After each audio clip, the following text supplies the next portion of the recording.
कथी के रहो नैया जी पापा, आज पापा कथी पाटी जी है, आज सब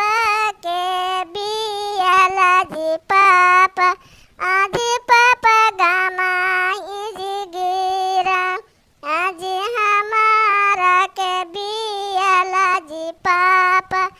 आज पापा गंगा बीचे जी धर, आज हमारा के बियाला जी पापा,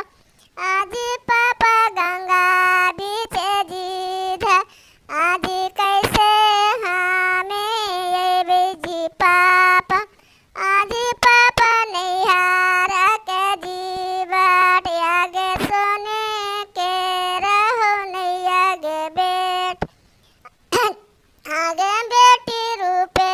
पटी गे हर, आगे भैया तो हर जैथुन गे बेटी, आगे बेटी नैया ले गे जात, आगे नैया के